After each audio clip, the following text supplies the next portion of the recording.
Assalamualaikum warahmatullahi wabarakatuh. Saya Khalila Safira Maulana dengan NRP 50172510181 dari Prodi Teknik Geofisika. Pada video kali ini saya akan melanjutkan pembahasan buku yang berjudul Physical Geology Earth Revealed 7 Edition dari Dian H. Carlson, Charles C. Plummer, dan David McGarry. Dimana pada video kali ini saya akan membahas mengenai bab 18, yaitu yang berjudul Gurun dan aktivitas angin. Di sini saya akan membahas mengenai distribusi gurun, beberapa ciri-ciri gurun hingga ringkasan. Namun, sebelum membahas mengenai hal tersebut, saya akan membahas mengenai gambaran awal dari bab ini. Jadi, bab ini membahas agen erosi yang kelima, yaitu angin. Setelah pada bab-bab sebelumnya, kita sudah meninjau erosi oleh massa, sungai, air tanah, dan gletser. Nah, angin itu merupakan agen erosi yang sangat efektif, terutama di daerah yang kering, sehingga pembahasan tentang gurun dan proses awelian biasanya dilakukan secara bersamaan. Meskipun kerap diasosiasikan dengan wilayah yang gersang, erosi dan deposisi oleh angin sebenarnya juga dapat terjadi pada iklim yang lain. Iklim kering itu turut berperan penting dalam mengendalikan intensitas dan kecepatan proses erosi serta deposisi di gurun. Walaupun hujannya itu sangat jarang, air itu tetap menjadi agen erosi yang paling dominan di lingkungan gurun. Melalui banjir bandang yang jarang terjadi, tetapi bersifat sangat merusak, yaitu analoginya seperti itu. Nah, gambaran umum tentang gurun sering dikaitkan dengan bukit pasir. Padahal bukit pasir hanya menutupi sebagian kecil dari keseluruhan wilayah gurun. Suatu daerah dikategorikan sebagai gurun apabila curah hujan tahunannya itu kurang dari 25 cm dan memiliki kondisi iklim yang kering. Vegetasi di gurun sangat terbatas karena minimnya kelembapan dan curah hujan, sehingga banyak area yang tampak gersang. Namun, beberapa tumbuhan khusus dapat beradaptasi melalui toleransi terhadap kadar garam yang tinggi, sistem perakaran yang luas, dan daun yang berukuran kecil, hingga kemampuan merontokkan daunnya pada musim kering. Ya, ini salah satu contohnya itu adalah kaktus gitu ya. Tanaman-tanaman ini biasanya tampak seperti batang kering hampir sepanjang tahun, tetapi dapat menghijau dan berbunga ketika hujan turun. Minimnya vegetasi menyebabkan material permukaan tidak terikat dengan kuat, sehingga lebih rentan untuk mengalami pelapukan mekanis dan erosi oleh angin. Baik, setelah itu saya akan membahas mengenai pembagian gurun. Gurun sangat dipengaruhi oleh iklim dan sirkulasi udara. Air dan hidrosfer yang menguap kemudian masuk ke atmosfer. Jika udara menjadi kering sebelum mencapai wilayah tertentu, hujan itu menjadi tidak terbentuk. Kondisi atmosfer yang kering menyebabkan terbentuknya wilayah gurun. Daerah Khatulistiwa menerima panas maksimal sehingga udara hangatnya itu naik. Nah, udara yang naik dan mendingin sehingga melepaskan kelembapan sebagai hujan yang lebat. Sabuk hujan di Khatulistiwa itu memisahkan dua sabuk gurun subtropis. Namun, apabila terjadi udara yang lembab, kemudian dia naik di lereng pegunungan, dan kemudian dia itu mengembang dan mendingin, lalu terjadilah hujan di sisi yang angin atau windward. Nah, udara yang turun di sisi lain atau leeward ini menjadi kering dan hangat, menyebabkan evaporasi tinggi dan minim hujan. Wilayah kering di sisi hilir ini disebut dengan zona bayangan hujan. Contohnya gurun di Nevada, utara Arizona, dipengaruhi oleh pegunungan Sierra. Nah, kemudian saya akan membahas mengenai gambar 18.1, yaitu mengenai pemandangan dari gurun Mojave di California Selatan. Dari gambar sudah terlihat dia ini memiliki lingkungan yang kering dengan curah hujan kurang dari 25 cm per tahun. Nah, kita juga melihat kan bahwa di sini tuh vegetasinya tuh kurang, di mana tanaman ini tumbuh tersebar, maksudnya ya tidak rapat lah, karena ketersediaan air yang sangat terbatas.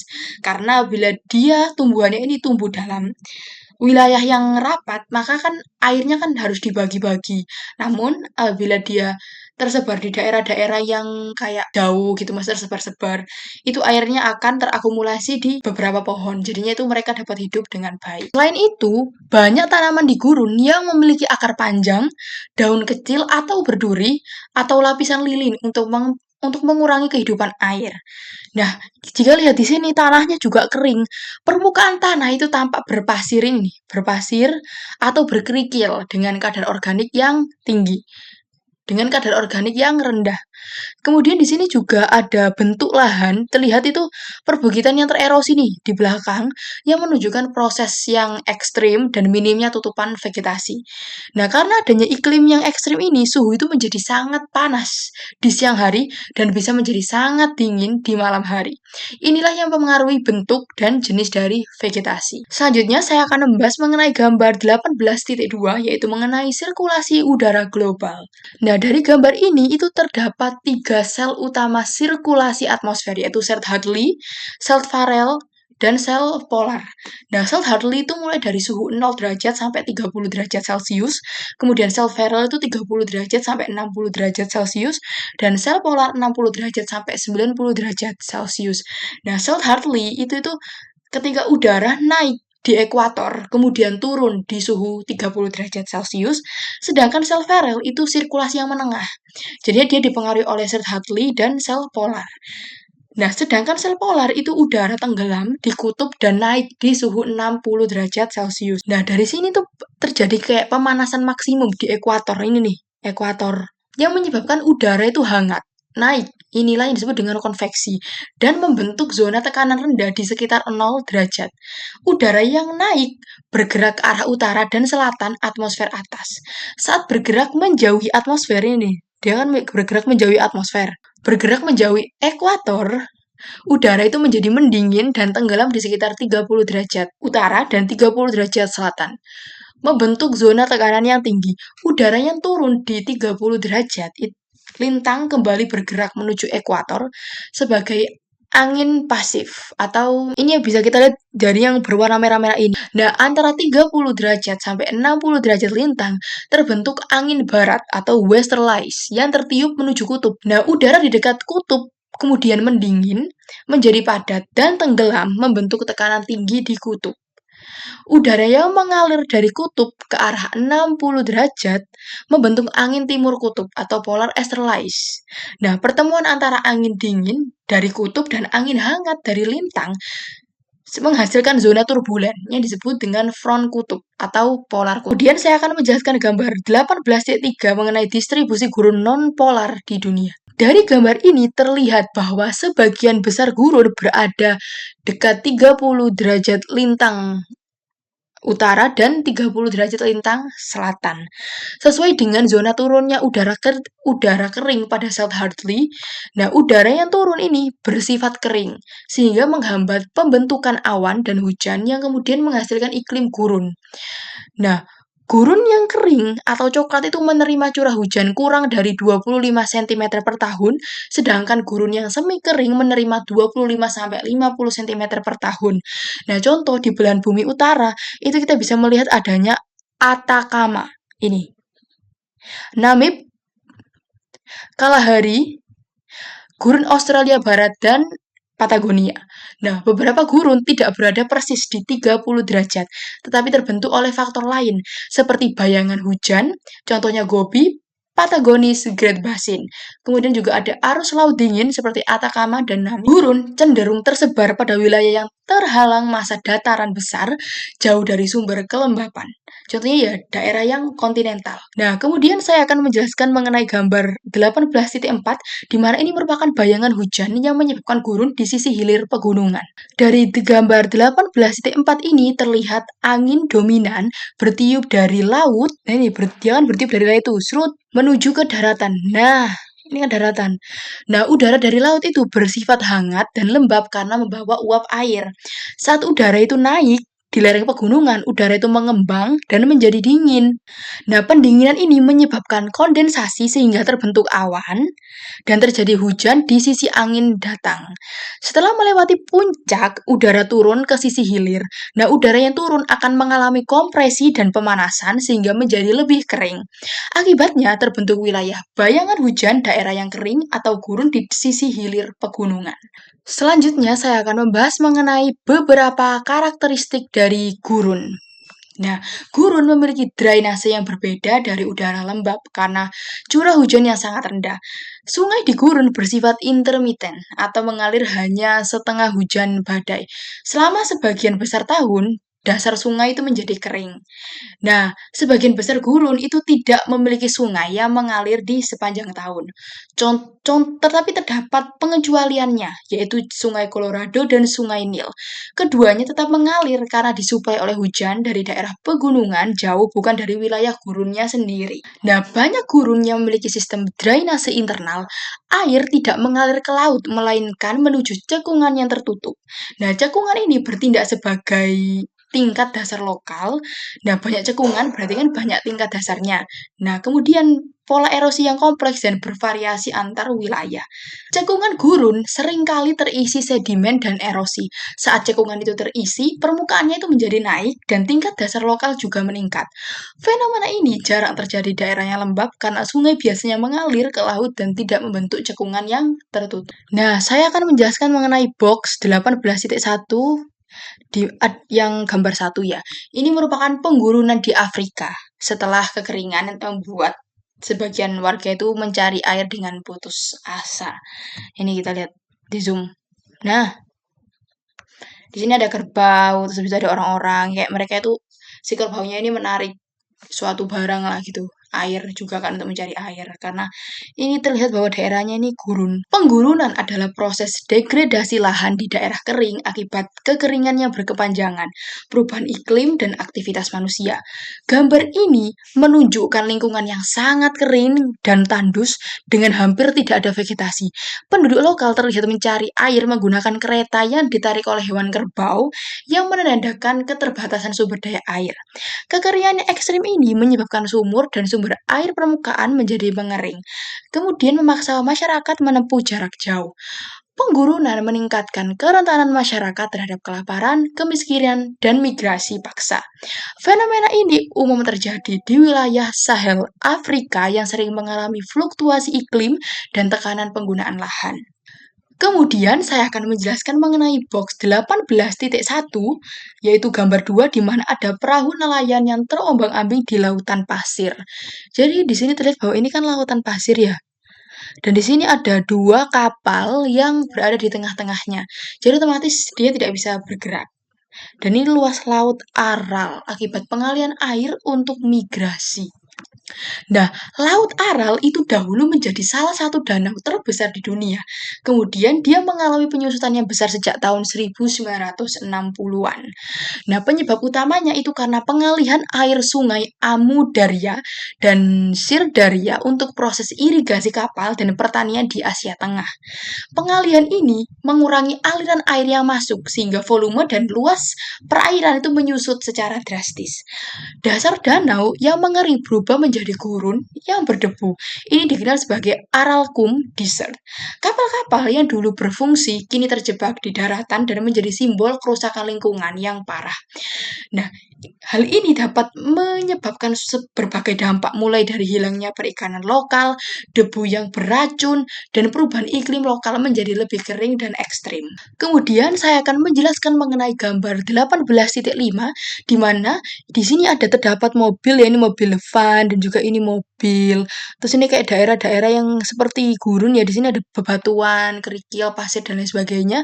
Ini bila kita melihat dengan informasinya, dia ini hanyut dalam banjir bandang yang terjadi di Taman Nasional Death Valley pada 15 Agustus 2004 setelah hujan lebat.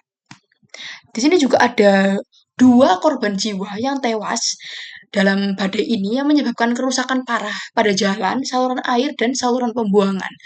Dan ini yang menutup Taman Nasional selama lebih dari seminggu. Jadi adanya peristiwa ini dapat menjadi sebuah contoh nyata bahwa gurun tetap dapat menjadi bencana hidrometeorologi ketika hujan datang secara tiba-tiba dalam intensitas yang tinggi, maka kemudian terjadilah banjir bandang yang menyebabkan banyak hal yang terjadi, mulai dari kerusakan yang parah pada salur jalan, saluran air, dan sistem drainase, kemudian penutupan Taman Nasional Death Valley selama lebih dari seminggu, hingga adanya 2 korban jiwa yang meninggal. dalam banjir Padang ini. Selanjutnya saya akan membahas gambar 18.6 di mana ini merupakan topografi Badlands, punggung tajam dan saluran berbentuk V.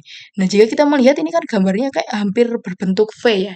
Ini yang tererosi pada batuan lempung di daerah kering dengan tanaman yang jarang. Ini di South Dakota atau Dakota Selatan. Badlands adalah bentuk laut yang terbentuk dari erosi intensif pada batuan sedimen lunak seperti lempung, lanau, dan batu pasir.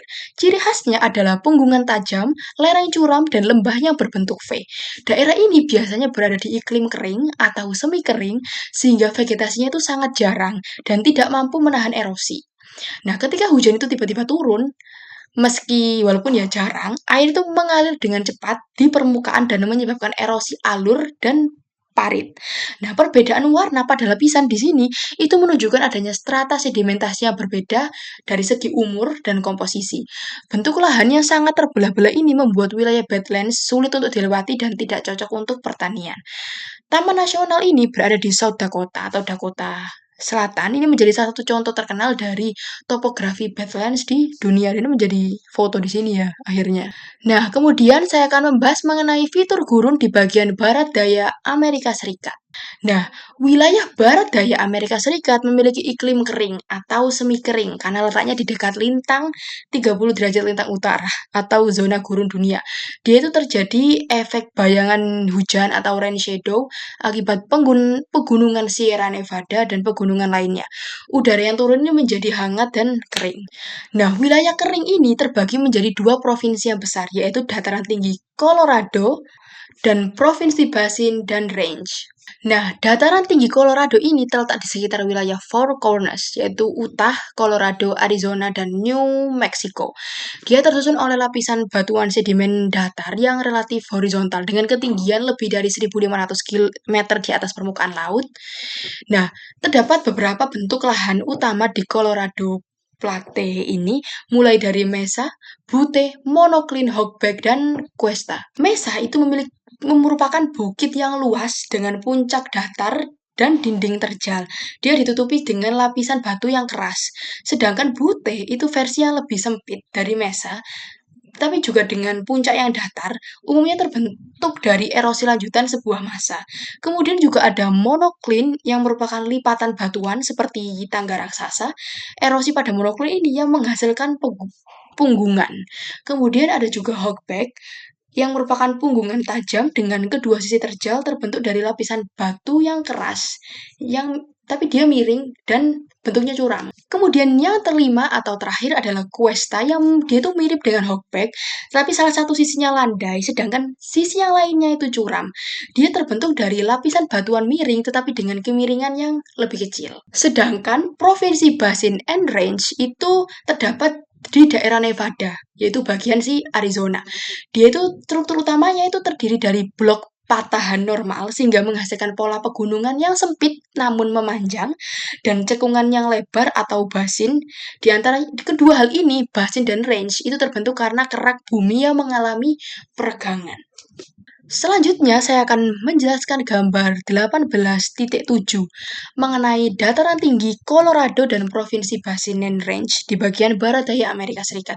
Dimana bila kita melihat di sini ya, itu ada yang berwarna krim, kuning, merah, dan biru dengan berbagai macam bentuknya. Nah, warna biru di sini itu menunjukkan dataran tinggi Colorado atau Colorado Platte, di mana daerah tinggi yang relatif stabil secara tektonik didominasi oleh batuan sedimen yang berlapis dan dataran tinggi berpotongan atau ya berpotongan ngarai lah ya. Terus habis itu di sini juga ada yang berwarna kuning. Ini merupakan provinsi Basin and Range. Dia itu dikenal dengan pola basin atau lembah dan range punggungan yang saling bergantian. Nah, kita melihat kan bahwa dia itu kayak polanya di sini kayak berganti-gantian gitu. Nah, inilah yang disebut dengan lembah dan range. Lembah dan punggungan. Kemudian di sini ada yang berwarna merah muda. Ini merupakan punggungan Sierra Nevada, di mana punggungan besar ini mempengaruhi semi kering dan memiliki bentuk lahan khas, hasil kombinasi dari proses tektonik dan erosi. Selanjutnya saya akan membahas mengenai gambar 18.8. Ini merupakan bentuk lahan khas dataran tinggi Colorado. Jika kita melihat A, ini merupakan mesa dan bukit batu di lembah Monument, Arizona. Sedangkan B itu merupakan penarikan erosi tebing di tepi dataran tinggi. Nah, apabila kita melihat yang A, itu ada foto lembah Monument. Nah, ini tuh dia menampilkan adanya mesa dan butte yang terbentuk dari batuan sedimen berlapis horizontal. Kawasan ini memiliki lapisan batuan keras di bagian atas yang tahan erosi, sedangkan lapisan bawah lebih lunak sehingga lebih cepat tererosi. Hasilnya adalah bentuk lahan khas berupa tebing curam, dataran tinggi yang terisolasi dan menara batu. Sedangkan bila kita melihat gambar yang B, di sini merupakan diagram proses pembentukannya, mulai dari plate atau dataran tinggi yang awalnya itu luas dan rata, terdiri dari lapisan batuan yang tahan erosi di bagian atasnya. Kemudian erosi oleh air dan angin menciptakan kanyon yang memotong plate. Seiring waktu, tebing mengalami cliff retreat atau mundurnya tebing. Akibat erosi terus-menerus, plate yang terisolasi menjadi mesa, dataran datar dan berukuran besar. Jika erosi berlanjut, massa mengecil menjadi butte, yang yaitu bukit terjal dengan puncak datar yang kecil. Butte dapat terus terisolasi hingga menjadi menara batu atau spires. Selanjutnya, saya akan membahas mengenai gambar 18.9, di mana gambar A menunjukkan adanya lipatan monoklin yang berundak, dan B merupakan monoklin di dekat Mexican Hat. Gambar A adalah diagram geologi yang menunjukkan bagaimana lipatan monoklin itu berundak, yang mengalami erosi sehingga menghasilkan bentuk-bentuk lahan khas. Nah, apabila tidak tahu dengan kata monoklin, monoklin adalah lipatan sederhana di mana lapisan batuan yang awalnya horizontal miring hanya pada satu sisi, lalu kembali horizontal. Jadi bentuknya seperti anak tangga besar di kerak bumi. Nah, jika kita lihat seperti ini, seret, menjadi seperti ini lagi. Nah, di sini ada beberapa yang terbentuk mulai dari hogback dan juga cuesta. Hogback ini terbentuk pada lapisan batuan yang miring, curang. Nah, erosi membuat bagian yang keras ini menonjol membentuk punggungan sempit dan tajam. Pada gambar ini, hogback itu berada di bagian yang lapisannya paling curam. Sedangkan cuesta itu terbentuk pada lapisan batuan yang miring landai. Dan dia memiliki sisi depan dan sisi belakang. Sisi depannya itu curam dan sisi belakangnya itu landai. Dan di sini juga ada garis putus-putus kan. Ini menunjukkan bentuk permukaan lama dari lipatan sebelum tererosi. Jadi sebelum tererosi dia tuh bentuknya seperti ini, swing. Kemudian setelah terjadinya erosi, dia pun menjadi seperti ini. Kemudian munculnya hogback dan cuesta. Nah, gambar yang B ini merupakan monoklin di Mexican Hat kan. Nah, ini merupakan contoh nyata monoklin yang besar dan kayak kelihatan dengan jelas gitu loh. Nah, terus dia itu memiliki ciri-ciri lapisan atasnya itu horizontal dan dia tidak terlipat, sedangkan lapisan bawahnya itu juga horizontal, namun lapisan tengahnya itu miring dan tajam ke arah kanan. Ini itu termasuk bagian dari monoklin. Nah, di sini juga ada warna-warna merah dan abu-abu yang menunjukkan berbagai formasi batuan, sedimen yang berbeda, dan ketahanan erosinya. Nah, karena erosi, lapisan-lapisan yang miring tampak sebagai pola chevron atau V pada lereng. Selanjutnya, saya akan membahas mengenai gambar 18.10 yang merupakan topografi basin dan range di Lembah Kematian, California. Dari gambar ini, saya pun menemukan adanya pegunungan Panamin. Dia itu terlihat sebagai deretan pegunungan tinggi ya, yang berada di belakang foto. Pegunungan ini adalah horse atau blok kerak yang terangkat akibat sesar normal. Mereka menjulang lebih dari 3 km di atas Death Valley. Nah, puncaknya memiliki salju yang menandakan elevasi tinggi dan iklim lebih tinggi dibandingkan lembah. Kemudian yang kedua ada fan aluvial, terlihat pada kaki pegunungan sebagai pola kipas besar berwarna coklat ke abu-abuan. Nah, fan aluvial ini terbentuk dari aliran air dan debris yang membawa sedimen dari pegunungan menuju daratan. Nah, ini nih. Seret. Nah, pola alirannya ini terlihat bercabang-cabang seperti pembuluh darah yang disebut dengan distributary channels yang merupakan ciri khas dari fan aluvial. Nah, kemudian yang ketiga di sini ada bajada. Bajada itu banyaknya fan aluvial di foto yang bergabung satu sama lain. Nah, ini bergabung satu sama lain membentuk permukaan miring yang luas. Nah, gabungan fan aluvial ini itu kan bajada ya, yang berada di sepanjang kaki pegunungan. Kemudian ada playa dan endapan penguapan atau evaporate. Nah, area dataran rendah di depan terlihat adanya putih dan bentuknya datar. Ini yang disebut dengan playa. Playa itu dasar dari danau musiman yang kering yang terbentuk di iklim gurun. Nah, warna putih ini disebabkan oleh endapan garam seperti half, gypsum, dan borat. Nah, sedimen yang menutupi playa ini bertekstur halus. Nah, dengan adanya 4 hal yang sudah saya sebutkan, itu menunjukkan proses geologi utama, yaitu ada 4, mulai dari ekstensi kerak benua yang membentuk rangkaian horst, kemudian erosi intensif di pegunungan curam yang menghasilkan van aluvial, kemudian sedimentasi halus di central basin yang menghasilkan danau garam yang kering, dan yang terakhir iklim yang sangat kering sehingga menyebabkan dominasi endapan garam daripada endapan fluvial normal. Jadi kesimpulannya itu adalah di sini kan ada pegunungan Panamin itu merupakan horst berketinggian besar, kemudian ada Death Valley merupakan graben yang sangat dalam, ada Van Alluvial raksasa yang merupakan hasil erosi episodik. Nah, kemudian ada Bajada yang merupakan van-van yang menyatu, kemudian ada Playa yang merupakan endapan evaporit. Kemudian saya akan menjelaskan mengenai gambar 18.11 di mana di sini ada pembentukan bentuk lahan yang terkait dengan topografi Bajada. Topografi basin and range. Di sini ada gambar A, B, C, dan D. Topografi basin and range itu terbentuk akibat regangan atau extensional tectonics yang menyebabkan kerak benua retak dan bergeser sebagai sistem sesar normal, sehingga menghasilkan pola horst graben. Nah, horst itu blok yang terangkat kemudian menjadi pegunungan, sedangkan graben itu blok yang turun menjadi lembah atau basin. Nah, di sini pada gambar yang A itu terlihat adanya awal terbentuknya basin and range, di mana sesar yang normal ini itu aktif menyebabkan blok kerak itu turun membentuk lembah. Nah, blok lain itu kan terangkat menjadi pegunungan. Lembah masih relatif sempit dan bentuknya masih baru. Lereng gunung terjal mulai terjadi erosi yang kuat. Jadi intinya gerakan sesar normal ini membentuk horst dan graben ya. Kemudian pada gambarnya B ini adalah pengisian sedimen awal, di mana setelah lembah ini terbentuk, proses erosi dari pegunungan mulai mengisi basin dengan sedimen. Jadi kemudian terbentuk alluvial fan muncul di kaki pegunungan akibat aliran banjir sesaat. Nah, fan ini membawa kerikil, pasir, dan lumpur. Di pusat lembah terbentuk playa dan playa lake. Playa adalah dataran kering yang sangat datar, sedangkan playa lake adalah danau dangkal sementara setelah hujan. Kemudian gambar yang C itu menunjukkan perkembangan lanjutan, di mana pembentukan bajada dan pedimen.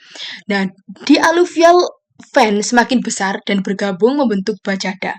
Nah, di kaki lereng gunung terjadi perataan dan erosi membentuk pedimen. Kemudian di sini juga ada tebing atau cliff yang semakin mundur karena erosi yang disebut dengan cliff retreat. Nah, basin mulai menjadi lebih penuh oleh sedimen. Jadi intinya, fan itu bergabung jadi bajada, kemudian pedimen itu terbentuk, nah tebing tererosi pun mundur. Sedangkan pada gambar yang D itu merupakan pengisian akhir dan aktivitas sesar yang baru. Jadi sedimen itu semakin tebal hingga hampir mengisi seluruh lembah. Nah, kemudian sesar pun aktif kembali, pegunungan bisa kembali terangkat, nah lembah bisa menerima sedimen yang baru. Kemudian terbentuk van baru di atas pengisian yang lama. Playa tetap berada di bagian pusat, tetapi menjadi kecil. Jadi intinya sesar kan aktif kembali tuh, kemudian lembah itu terisi lagi. Nah, kemudian van baru pun terbentuk. Nah, kemudian saya akan menjelaskan mengenai gambar 18.12. Jadi di sini ada bendungan aluvial di dasar ngarai pegunungan Death Valley, California. Pada foto terlihat sebuah alluvial fan yang memanjang dari mulut ngarai menuju dasar lembah yang sangat datar. Nah, dari sini kita dapat melihat adanya kipas aluvial yang merupakan sedimen kerikil dan pasir yang mengalir keluar dari ngarai yang sempit. Ketika keluar dari ngarai, aliran air secara tiba-tiba kehilangan energi, kemudian sedimen langsung diendapkan dalam bentuk kipas. Nah, bentuk kipas yang melebar ini jelas terlihat pada kaki pegunungan. Kemudian ada bendungan aluvial. Fan yang tumbuh besar dapat menghambat aliran air dari lembah atau ngarai kecil di sekitarnya. Hal ini bisa membuat aliran air mengubah jalur, terbentuk kolam sementara dan air tertahan di belakang fan. Kemudian yang ketiga ada dataran garam di latarnya depan. Nah, daerah putih ini merupakan endapan garam dan mineral evaporit seperti hell dan gypsum. Nah, ini terjadi karena penguapan ekstrim di Death Valley, nah, yang merupakan salah satu tempat terpanas di dunia. Kemudian saya akan menjelaskan mengenai gambar 18.13 mengenai permukaan playa yang retak. Nah, pada gambar ini menunjukkan playa yaitu permukaan dasar lembah tertutup yang secara periodik itu terisi air dan kemudian mengering. Nah, di dalam iklim gurun, air yang menggenang hanya sementara. Jadi setelah dia menguap, tersisa endapan halus yang kemudian mengering dan membentuk retakan lumpur. Jadi ciri-ciri di sini itu ada retakan poligonal besar yang akibat penyusutan endapan lempung ketika kehilangan air. Nah, retakan ini biasanya membentuk poligon 5-7 sisi yang khas untuk lingkungan yang kering. Kemudian warnanya ini kan coklat kemerahan ya, yang menunjukkan dominasi endapan lempung dan oksida besi. Dia itu sangat umum di playa gurun. Nah, permukaannya juga sangat datar, yang merupakan area topografi yang paling datar dalam basin and range. Kemudian, di sini itu kan menunjukkan bahwa landscape-nya ini luas dan datar, yang hanya dibatasi oleh pegunungan jauh di pinggir basin. Ini kan pegunungan tuh terlihat kecil. Nah, kenapa sih retakan lumpur itu dapat terbentuk? Karena adanya hujan atau air banjir yang mengisi dasar lembah, kemudian terbentuk danau dangkal. Nah, kemudian air menguap dengan sangat cepat. Nah, yang kemudian lumpur yang kaya akan lempung ini menyusut. Nah, penyusutan ini menghasilkan gaya tarik yang memecah permukaan sehingga terbentuk retakan poligonal. Nah, retakan dapat terisi ulang oleh sedimen baru pada banjir berikutnya. Bagaimana bisa playa itu ada di banjir? Bagaimana bisa playa itu ada di gurun? Itu karena disebabkan oleh curah hujan yang tinggi, curah hujan yang rendah, evaporasi yang tinggi, drainase yang tertutup, sirkulasi banjir sesaat, dan pengeringan yang cepat. Jadi itu adalah pembahasan mengenai gambar 18.13. Selanjutnya saya akan membahas mengenai aktivitas angin. Nah, angin menjadi agen erosi dan deposisi, terutama pada sedimen yang kering, longgar, dan minim vegetasi. Tidak seperti air, angin hanya mampu mengangkut material halus dan bekerja di area yang luas karena tidak terikat saluran. Kemudian, semakin tinggi kecepatan dari angin, maka semakin besar sedimen yang dapat diangkut. Nah, kecepatan ini dipengaruhi oleh perbedaan tekanan akibat variasi suhu udara. Gurun memiliki amplitudo suhu harian yang besar, yaitu mulai dari 10 derajat Celcius di malam hari hingga lebih dari 40 derajat Celcius di siang hari. Tekanan itu dapat berubah dengan cepat yang menyebabkan angin itu tadi menguat. Nah, vegetasinya sedikit menyebabkan hambatan yang kecil sehingga angin dapat mencapai lebih dari 100 km per jam. Kalau melihat dari sisi kelembapan dan efektivitas, sedimen yang basah lebih berat dan kohesif, sehingga dia akan sulit terangkat. Nah, kemudian karena tanah gurun itu sangat kering, angin menjadi sangat efektif. Apabila kita melihat adanya air tetap menjadi agen erosi yang terkuat.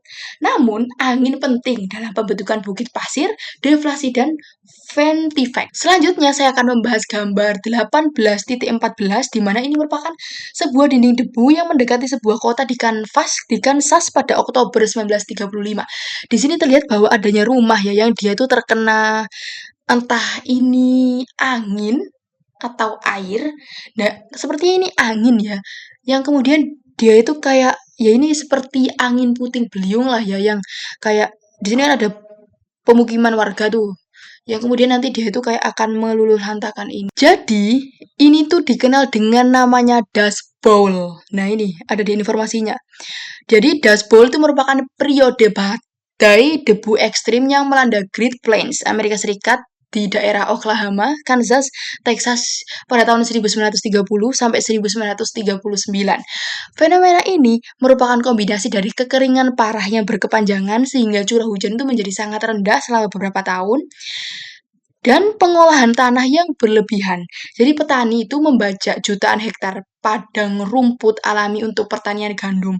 Nah, rumput yang sebelumnya itu memegang tanah itu menjadi hilang, sehingga tanah itu mudah tererosi. Selain itu juga karena angin Great Plains yang sangat kuat. Ketika tanah mengering dan menjadi debu halus, angin kencang ini tadi mengangkut sedimen itu menjadi badai raksasa. Nah, dengan adanya peristiwa Dust Bowl ini membawa dampak negatif, mulai dari dampak lingkungan dan juga dampak sosial ekonomi. Dari segi lingkungan, kita dapat mengetahui bahwa ini tuh menyebabkan hilangnya lapisan tanah atas hingga puluhan sentimeter. Kemudian erosi angin yang ekstrim dan tanah menjadi tandus. Sedangkan dari sisi sosial dan ekonomi, jutaan orang itu kehilangan lahan pertaniannya. Jadi mereka tidak dapat bekerja dan kehilangan lapangan pekerjaannya lah otomatis. Kemudian banyak keluarga yang harus bermigrasi ke tempat yang lain untuk bisa bekerja dan tinggal di daerah-daerah yang mungkin lebih baiklah ya. Kemudian produksi pangan ini menjadi turun drastis. Karena apa? Awalnya daerah-daerah ini merupakan daerah pertanian gandum di mana mereka itu membajak lahan itu dengan puluhan hektar gitu kan. Tapi dengan adanya peristiwa ini otomatis lahannya menjadi tandus dan tidak dapat digunakan. Jadi ya produksi pangannya itu tadi kemudian menurun. Kemudian ini menyebabkan memperparah dampak Great Depression atau depresi lah ya. Jadi dengan adanya peristiwa ini menjadi suatu pembelajaran besar bagi kita untuk pentingnya konservasi tanah, teknik pertanian yang berkelanjutan dan tidak ngawur lah ya istilahnya dalam bertani. Maksudnya juga melihat kayak kondisi lingkungan, mulai dari kondisi tanah, kondisi angin yang ada di sekitar. Kemudian juga kayak rotasi tanaman, penanaman panahan angin, terus perlindungan padang rumput. Agar rumput tuh bisa kayak menahan si debu-debu lah ya, pasir yang ada di bawah. Kemudian selanjutnya saya akan membahas mengenai erosi angin dan transportasi. Badai debu adalah bukti nyata dari erosi angin. Contohnya adalah Dust Bowl yang terjadi pada tahun 1930 sampai tahun 1939 yang sudah saya jelaskan pada gambar sebelumnya. Nah, dia itu dipicu karena kekeringan, terus juga praktik pertanian yang buruk, sehingga tanah gembur itu mudah terangkat. Dampaknya, tanah itu hilang kesuburan, gagal panen, terus habis itu kota dan sungai itu tertutup oleh debu. Nah, erosi itu memburuk jika tanahnya itu kering, sering terganggu dan dibajak secara intensif. Kemudian, jika membahas mengenai transportasi sedimen halus, lempung atau lanau dapat tersuspensi lama, terangkat ratusan meter dan ditiup ratusan ribu kilometer. Contohnya adalah debu Sahara yang mencapai Karibia. Kemudian, sedimen daratan ke dasar laut, banyak endapan halus di laut berasal dari sedimen daratan yang ditiup angin. Kapal yang berjarak 800 km dari pantai dapat tertutup debu hingga beberapa milimeter. Kemudian membahas mengenai transportasi abu vulkanik, abu bisa mencapai ketinggian lebih dari 15 km dan terbawa jet stream ke seluruh dunia. Contoh pentingnya adalah St. Helens tahun 1980 di mana abu itu sampai pantai timur Amerika Serikat. Kemudian Krakatau tahun 1883 di mana abu mengorbit bumi 2 tahun. Kemudian ada Tambora tahun 1815 di mana tahun itu tanpa musim panas. Terus kemudian ada Pinatubo tahun 1991 di mana dia itu menurunkan suhu global. Jadi berhubungan dengan perubahan iklim ya. Bisa. Kemudian ada yang disebut dengan saltasi atau pergerakan pasir. Pasir itu terlalu berat untuk tersuspensi sehingga dia itu bergerak atau melompat. Ini yang disebut dengan saltasi. Nah, muncul pada badai pasir, awan pasir itu rendah kan dekat permukaan. Kemudian pasir melayang kurang dari 1 meter, di mana erosi terkuat itu di dekat pantai. Sehingga dampaknya dia menggores batu, kaca, cat, dan logam. Nah, kemudian dari hal ini itu memberikan dampak pada struktur, mulai dari tiang, pagar, dan struktur di gurun tererosi parah pada bagian bawah, dan terdapat beberapa tata cara pencegahannya, mulai dari lapisan logam atau timbunan batu di dasar tiang. Yang terakhir ada ventivex atau angin, itu kan jarang menggeser batu besar, tapi pasir terbang dapat mengikis permukaannya. Hasilnya adalah ventivex atau batu permukaan yang datar. Bila arah angin berubah atau batu berputar, ventivex itu mempunyai banyak sisi datar. Baik, selanjutnya saya akan membahas mengenai gambar 18.15. Ini merupakan gambar satelit badai debu dari gurun Sahara. Jadi ini kayak hampir seperti gelombang gitu lah ya. Dari gambar 18.15 ini diketahui adanya citra satelit yang menunjukkan awan debu raksasa dari gurun Sahara yang tertiup ke arah barat laut melintasi Samudra Atlantik. Debu tampak berwarna coklat kekuningan, kontras dengan laut yang berwarna biru dengan awan yang putih. Nah, debu berasal dari wilayah kering Sahara bagian barat, terutama Baudelaire Depression atau Chad, tadi juga Mauritania, Mali, Aljazair Selatan. Area ini rentan dengan deflasi karena sedimen sangat halus dan kering. Debu bergerak dari arah barat laut menuju Atlantik Utara. Debu dapat terbawa ribuan kilometer oleh Saharan Air Layer atau SAL hingga Kepulauan Canary, Karibia, dan Amerika Selatan. Luas awal debu itu hampir sebesar negara Spanyol dengan ketebalan vertikal 3-5 km dengan area sebaran ribuan kilometer persegi. Dengan adanya debu dari gurun Sahara ini itu memberikan beberapa dampak penting, mulai dari ekosistem, atmosfer dan cuaca, dan kesehatan. Dari segi ekosistem, debu itu kaya akan fosfor dan besi sehingga dapat digunakan untuk pupuk alami. Jadi untuk fitoplankton Atlantik, hutan Amazon, jadi dia itu menjadi sumber nutrisi lah ya. Sedangkan dari sisi atmosfer dan cuaca, SAL yang panas dan kering dapat menghambat pembentukan badai tropis, mengubah radiasi matahari, dan memperburuk kualitas udara. Sedangkan dari sisi kesehatan, debu halus mengganggu pernafasan dan menyebabkan iritasi mata di Afrika Barat, Canary, hingga Karibia. Selanjutnya, saya akan membahas gambar 18.16, di mana di sini ada gambar A dan B. Pada gambar A itu ada erosi angin di dekat permukaan tanah yang telah mengikis lapisan bawah 1 meter dari formasi basal. Sedangkan yang B merupakan tiang listrik dengan dasarnya dilapisi dengan bahan tanah abrasi. Nah, dari gambar yang A itu terlihat adanya batu jamur atau rock pedestal akibat abrasi angin. Nah, foto A ini memperlihatkan batu basal yang berbentuk jamur dengan bagian bawah yang terkikis jauh lebih kuat daripada bagian atas. Nah, hal ini dapat terjadi karena erosi paling kuat berada di dekat tanah, sehingga pasir yang bergerak dengan saltasi hanya melayang setinggi kurang lebih 1-2 meter. Nah, jadi bagian bawah itu terus-menerus dihantam pasir, jadi dia terkikis dengan cepat. Nah, sedangkan bagian atasnya itu relatif terlindungi, karena pada ketinggian lebih dari 1 meter, jumlah pasir itu jauh lebih sedikit, sehingga abrasi itu melemah, dan bagian atas tetap terlindungi. Kemudian, pelapukan kimia dan abrasi angin, ketika basalnya melemah oleh pelapukan kimia itu lebih mudah dipahat oleh pasir. Jadi terbentuklah jamur atau leher kecil. Foto yang B menunjukkan tiang listrik yang terkikis kuat pada bagian dekat tanah. Ini nih, nah. Bagian dekat tanah dan dilapisi pelindung untuk mencegah kerusakan. Hal ini disebabkan oleh abrasi pasir hanya menyerang pada bagian bawah, seperti pada kejadian gambar yang A, yaitu batu jamur, pasir yang berteberangan hanya menghantam tiang bagian bawah. Jadi tiang bagian atas itu tetap terlindungi. Jadi di sini juga diberikan namanya pelindung abrasional. Tiang itu diberikan pelapis logam atau karet untuk mencegah pengikisan lanjutan, pelemahan material, dan resiko roboh. Dengan adanya lingkungan gurun, ini mempercepat erosi.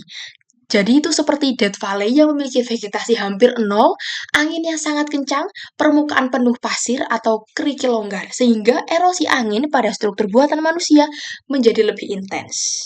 Kemudian saya akan menjelaskan mengenai gambar 18.17, di mana ini merupakan Ventivac yang tererosi oleh aksi pengikisan pasir angin kencang di Death Valley, California. Dengan adanya gambar ini tuh terlihat bahwa permukaannya tuh halus dan terpolis. Butiran pasir yang tertiup angin menghantam batu terus-menerus menghasilkan permukaan yang halus seperti dipoles dan datar atau membentuk sudut tajam. Jadi ini umum pada lingkungan yang sangat kering. Kemudian terlihat di sini adanya suatu lekukan-lekukan dan alur abrasi ya. Nah, alur-alur ini memanjang pada sisi batuan. Ini terbentuk karena pasir yang menghantam dari arah yang konsisten, sehingga batu tergores paralel atau memanjang. Kemudian, dia ini dipahat dari dua arah angin yang dominan, di mana dari sisi kiri, batu tererosi oleh angin dari selatan, dan dari sisi kanan, dia tererosi oleh angin dari utara. Hasilnya adalah Ventivac multiphase antara dua bidang abrasi dari satu tepi tajam di antaranya. Nah, lokasi adanya Ventivac ini ini itu kan ada di Death Valley. Nah, dengan dia berada di Death Valley, ini tuh mendukung di mana Death Valley itu memiliki iklim yang kering, angin kuat dan stabil, permukaan penuh pasir dan kerikil yang longgar, abrasi bisa berlangsung sangat lama.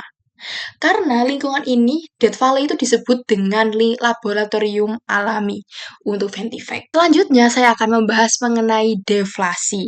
Deflasi adalah proses pengangkatan dan pengangkutan sedimen halus seperti liat, lanau, dan pasir dari permukaan tanah oleh angin. Ini merupakan salah satu bentuk utama dari erosi angin, terutama di daerah yang kering dengan sedimen longsor. Nah, deflasi ini dapat terjadi ketika angin meniup partikel halus dari permukaan. Nah, apabila sedimennya itu sangat kering dan gembur, angin itu dapat langsung mengikisnya. Nah, permukaan tanah itu dapat menurun perlahan akibat pengangkatan sedimen yang berulang. Nah, saya itu di sini juga ada yang disebut dengan blowout. Blowout adalah cekungan atau depresi yang terbentuk akibat deflasi intensif. Blowout memiliki ciri-ciri yaitu dia terbentuk di daerah berpasir atau sedimen halus yang longgar, bentuknya bisa bulat, oval, maupun memanjang. Kadang dia itu terisi oleh pilar atau sisa batuan di tengah. Blowout juga lebih resisten terhadap erosi, sehingga disebut dengan erosional remnant. Nah, contoh dari blowout itu ada di Amerika Serikat, yaitu Great Plains, dan juga ada di depresi di Qatarah, Mesir. Itu untuk yang contohnya besar ya. Selain itu, ada juga batas dari deflasi. Deflasi itu berhenti ketika angin mencapai lapisan sedimen yang basah atau kohesif, yang lebih lengket. Jadi biasanya ini terjadi saat deflasi mendekati muka air tanah. Sedimen basah sulit terangkat angin, jadi pendalaman blowout itu akan berhenti. Selanjutnya, saya akan membahas mengenai deposisi angin yang di sini ada loose. Jadi loose adalah endapan lumpur dan tanah liat yang terbawa oleh angin, terdiri dari butiran kuarsa, feldspar, dan mineral lainnya yang belum tererosi. Ciri-ciri dari loose itu dia itu selain tersusun dari batuan kuarsa, feldspar, dan mineral lainnya belum tererosi, dia juga sangat berpori, di mana kurang lebih 60%. Dia berwarna pucat, bertekstur sangat halus dan dapat membentuk tebing curam vertikal tanpa runtuh. Kemudian butirannya juga saling mengunci dan saling terikat kalsit. Jadi dia kuat meski tanpa lapisan. Loess itu berada di daerah hilir gurun yang besar, contohnya gurun Gobi, dan daerah bekas gletser, contohnya Midwest di Amerika Serikat. Jadi debu dari dataran banjir itu kan terbawa angin.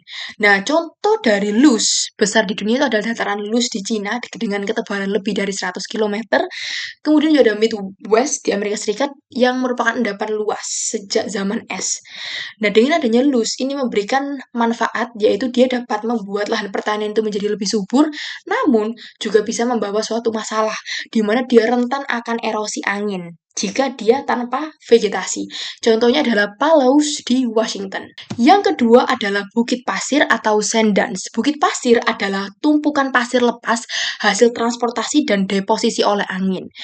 Bukit pasir ini dibentuk oleh pasokan pasir yang melimpah dari pantai, gurun, dan dataran sungai, di mana angin itu dominan dan cukup kencang, dengan daerah kering dan vegetasi yang sedikit. Nah, bukit pasir itu berada di daerah gurun yang besar, contohnya Sahara dan Arab. Kemudian gurun barat daya, contohnya di Amerika Serikat. Dan belakang pantai, contohnya Great Lakes, pantai di Amerika. Dan Danau Playa, di mana ada di White Sands di New Mexico. Nah, komposisi dari bukit pasir ini adalah di dekat pantai yang lembab, dia itu dominan kuarsa, sedangkan di gurun atau pedalaman, dia itu merupakan campuran dari kuarsa, feldspar, dan fragmen batuan.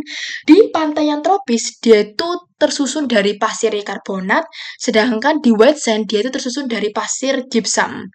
Nah, ciri dari bukit pasir itu dia dapat tersortir dengan baik bila ukurannya itu hampir seragam, terus kemudian dia tuh lebih membulat, jadi seiring mengguling ya bila terkena angin, terus dia juga halus karena partikel kasar itu tertinggal, sehingga hanya halus saja yang terbawa. Nah, bentuk dari bukit pasir itu sebagian besar tuh asimetris, seperti lereng yang landai yang menghadap arah datang angin, kemudian lereng yang curam di sisi bawah angin. Itu disebut dengan slip face. Selanjutnya saya akan membahas gambar 18.18 di mana di sini ada gambar A dan juga gambar B. Gambar A merupakan deflasi akibat erosi angin dapat membentuk lubang erosi.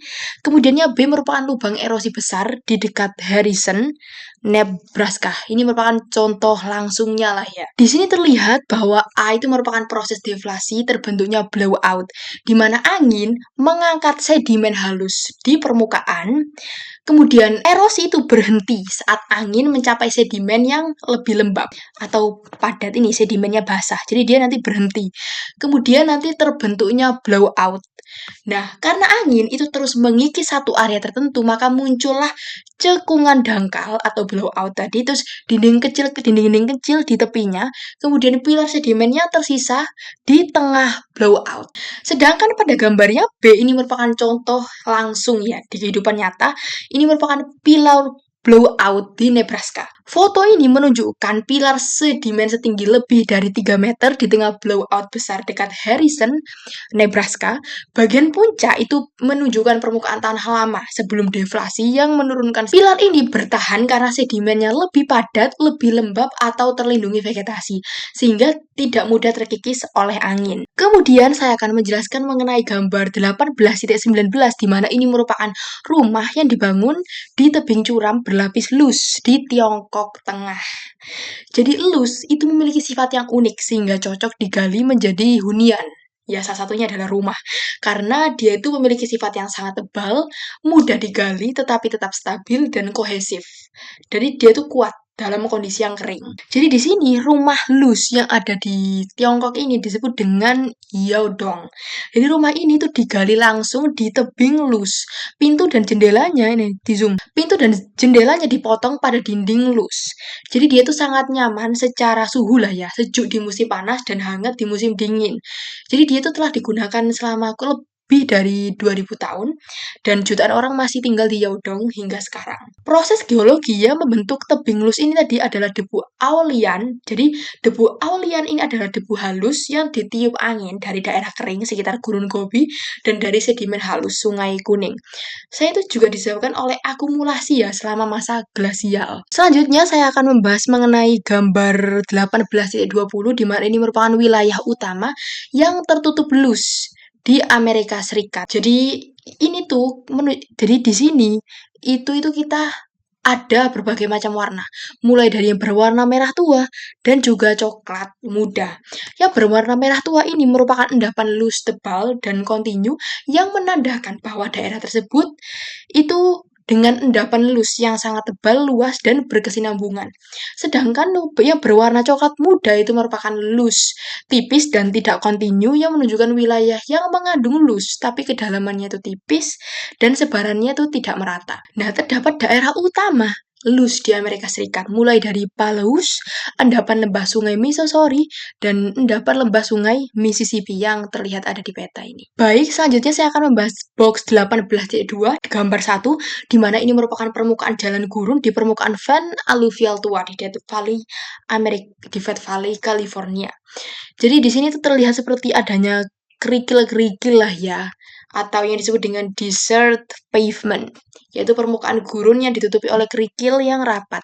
Di sini terdapat ciri-cirinya, mulai dari kerikil yang menutupi permukaan secara rapat, kemudian sedimen halus atau ya berisi pasir atau lanau lah ya, yang berada di bawah kerikil.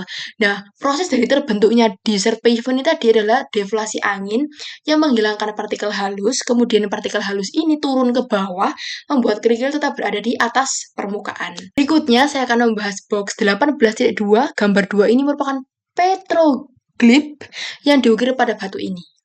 Jadi ini tuh disebut dengan desert varnish ya, dimana dia ini merupakan lapisan tipis yang berwarna gelap, ya contohnya coklat dan kuning kehitaman ini tadi itu pada permukaan batu di daerah yang kering.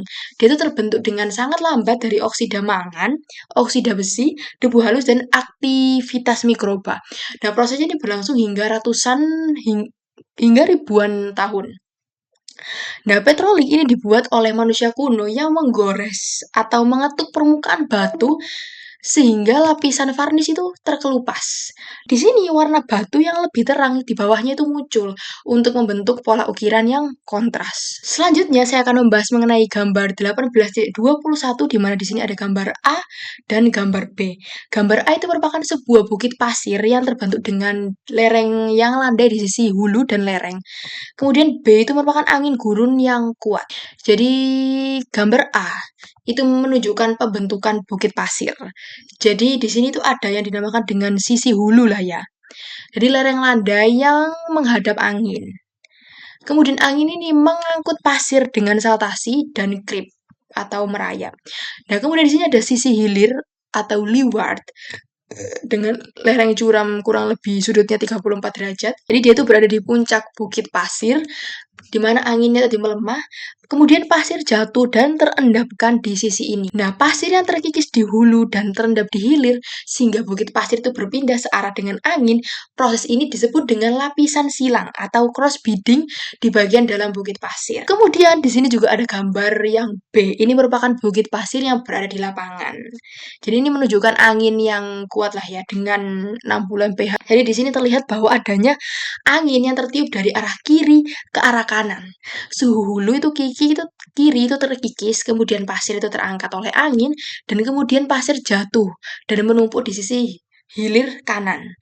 Jadi vegetasi kecil di sini puncak ini membantu untuk menjebak sebagian pasir. Di sini ada kayak kelihatan kayak pohon, kayak tanaman gitulah ya, ya vegetasi sih. Selanjutnya saya akan membahas gambar 18.22 mengenai gelombang angin di permukaan pasir. Jadi, wind ripples adalah gelombang-gelombang kecil di permukaan pasir yang tersusun sebagai garis-garis yang berulang. Jarak antar punggungan biasanya beberapa sentimeter hingga puluhan sentimeter. Nah, ripples ini terbentuk karena saltasi.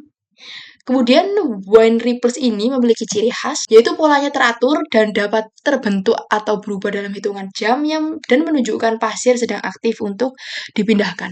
Sedangkan bila kita melihat gambar ya yang ada di belakangnya ini, itu merupakan menara batu atau spires. Jadi dia itu terbentuk dari mudstone dan sandstone yang tererosi oleh angin, hujan, dan proses mekanik jangka panjang. Berikutnya saya akan membahas mengenai gambar 18.23 mengenai jenis-jenis bukit pasir. Di mana di sini yang pertama ada barchans pada gambar yang A. Ini merupakan barchans yang berbentuk bulan sabit lah. Tanduk itu mengarah ke hilir, terjadi di daerah kering dengan pasir sedikit dan angin yang tunggal. Jadi dia bergerak searah dengan angin. Sedangkan yang B ini merupakan bukit pasir melintang atau yang disebut dengan transfer dunes. Punggungan panjang tegak lurus searah dengan angin, terbentuk saat pasir itu melimpah dan angin konstan dan bergerak ke hilir. Kemudian yang C ini merupakan bukit pasir parabola, di mana dia itu mirip dengan barchan, tetapi tanduknya itu mengarah ke hulu. Nah, dia itu terbentuk di daerah yang bervegetasi dan pantai, dengan vegetasi itu untuk menahan tanduknya. Terus ada juga blowout di tengah-tengahnya. Dan yang terakhir ada bukit pasir memanjang. Jadi di sini tuh bukit pasir itu panjang dan sempit sejajar dengan arah angin. Dia terbentuk oleh dua arah angin yang dominan yang dapat berayun. Hingga dia tuh bisa mencapai puluhan kilometer. Nah, gambar 18.24 ini menunjukkan gundukan pasir barchan yang terbentuk di Taman Nasional Skeleton Coast di Namibia. Nah, jadi bukit pasir barchan ini kan berbentuk bulan sabit dengan adanya dua tanduk yang mengarah ke hilir. Tanduk yang memanjang ke kanan itu menunjukkan angin dominan bertiup dari kiri ke kanan. Bagian lengkung itu berada di sisi hulu, sedangkan slip face itu curam tampak di sisi hilir. Nah, pola pasir yang tipis dan teratur ini menunjukkan pasokan pasir yang terbatas, serta lingkungan gurun yang sangat kering. Kemudian saya akan menjelaskan mengenai gambar 18.25, di mana ini merupakan gundukan pasir melintang di Taman Nasional Great Sand Dunes, Colorado. Nah, gambar ini itu kan memperlihatkan transverse dunes, yaitu bukit pasir punggungan panjang yang terbentuk melintang terhadap arah angin. Pada foto, angin itu terlihat bertiup dari arah kanan ke kiri. Terlihat dari slip face curam di sisi kiri dan sisi landai di sebelah kanan. Itu sebagai windward. Nah, ciri di sini tuh ciri yang tampak itu punggungan pasir yang memanjang sejajar satu sama lain, slip face curam di kiri, dan sisi angin yang landai di kanan. Bukit pasir itu melebar dan masif yang menandakan pasokan pasir itu melimpah. Nah, gambar 18.26 ini merupakan bukit pasir parabola di dekat Pismo Beach di California Tengah. Jadi foto ini itu memperlihatkan parabolic dance, yaitu bukit pasir yang berbentuk huruf U dengan lengan yang memanjang ke arah datangnya angin. Pada gambar, laut itu berada di sebelah kiri sehingga angin bertiup dari kiri ke kanan. Jadi ciri-ciri yang terlihat itu adalah bentuk U yang terbuka ke arah angin, terus habis itu adanya lengan dun memanjang ke kiri karena tertandu vegetasi sehingga tidak bergerak cepat, bagian tengah yang parabola maju lebih jauh ke kanan karena pasir lebih mudah terbawa angin, dan dunes tersusun paralel yang menandakan arah angin itu dominan stabil. Kemudian ada gambar 18.27 di mana ini merupakan gundukan pasir memanjang di gurun Sahara Aljazair. Jadi di sini ada dunes, tampak sebagai punggungan panjang yang sempit dan sejajar satu sama lain. Polanya itu sangat teratur dan dapat memanjang hingga ratusan kilometer. Ini merupakan ciri khas dari linear dunes. Nah, proses pembentukannya itu ketika dua angin yang dominan berhembus dari arah miring yang berbeda. Nah, kedua arah angin ini saling menyeimbangkan sehingga pasir menumpuk dalam bentuk punggungan yang memanjang sejajar dengan air. Nah, lingkungan pembentukannya ini ada di Sahara, karena Sahara menyediakan kondisi yang ideal di mana dia sangat kering, pasir melimpah, angin yang kuat dan stabil. Nah, bila kita melihat ciri-ciri unik yang ada di foto, punggungan itu tampak berwarna oranye dengan dia tuh berbentuk memanjang dan teratur. Dia kontras dengan latar belakangnya. Selanjutnya saya membahas mengenai box 18.3 gambar 1. Di sini itu ada gambar kayak planet Mars pada tanggal 26 Juni tahun 2001 dan 4 September pada tahun 2001. Terlihat adanya suatu perbedaan antara gambar kiri dan gambar kanan. Ini merupakan gambar pemantauan badai Mars dari teleskop luar angkasa Hubble yang menunjukkan badai debu yang terisolasi pada 26 Januari 2001 di cekungan Hellas dan ditutup kutub utara. Sedangkan pada 4 September 2001 dia kembali pada kondisi normalnya. Nah, kemudian saya juga membahas mengenai box 18.3 di gambar 2, di mana ini terlihat kayak apa itu dunes ya, apa itu namanya aliran angin lah ya, di mana dia berwarna coklat dan di sini juga ada yang berwarna biru. Nah, gambar yang berwarna palsu dari lapangan bukit pasir di Kawasan Endurance ini merupakan warna biru itu disebabkan oleh adanya butiran bulat yang mengandung hematit. Jadi ini disebabkan oleh butiran bulat yang mengandung hematit.